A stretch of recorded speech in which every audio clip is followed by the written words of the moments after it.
But here's my biggest one. Ready? Yeah. Intelligence is about advantage. In 1947, advantage was secrecy. It is no longer. If the intelligence community can't let go of secrecy as its dominant attribute, Yep. it will always be too slow. It will not be as useful, and it will be likely to be duped.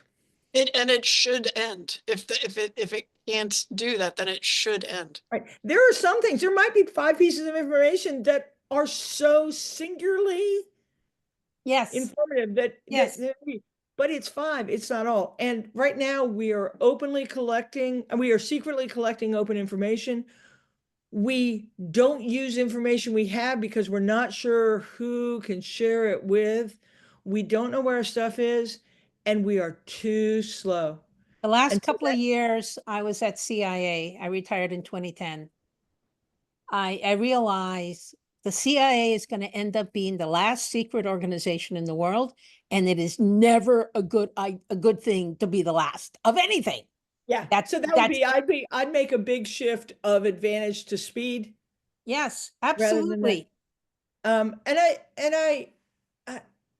And you just can't keep a secret. That's it. I mean, you can't keep a secret. Thank you. It's just pointless, you know. Our assets are tweeting. I mean, it's just I serve on the Public Interest Declassification Yeah. Board.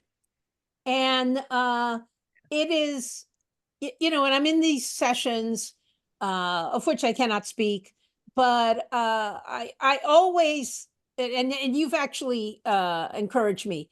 I always want to say, and I haven't really said it yet in one of these meetings, the problem is the secrecy itself. It's secrecy that's the problem. So Right. stop worrying about the declassification, because if we had, you know, 99% fewer secrets, declassification would not be a problem.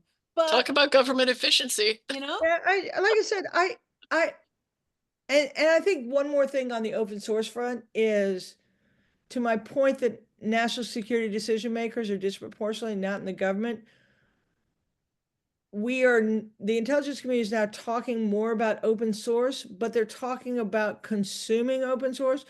We need to start producing yes, intelligence for the national security decision maker right. that is not thin gruel That's right. of what is. And if the government can't, I believe I can make a for-profit company tomorrow that could do it. Yeah, well, I've always said, raised my hand, happy to Yeah. to But stick again, what's vexing the about pot. this, what's vexing about this, you two, is I do believe that there's a demand for intelligence. I just think how it's effected, how it manifests. Yes, I exactly. agree. And if you solve that problem, you also solve the problem of people not understanding what intelligence is for. Yes, yes, you would it kind of almost without having to work on it, create a more transparent organization. Yeah. That would Yeah, you kind of have to again, justify yourself differently too. Yeah. Like I said, it's almost it's to the points you both made early on, and that is, if you get too comfy, you rely on that as a reason why you're not other things. yes, Go back to the founder's vision. The founder's vision was the 3 things I said. Man, if I have that mission in 2024, think of what I would do with it. yeah, yeah, or even 2025. Yeah, or be, oh, thanks. Yeah, sister. you're welcome.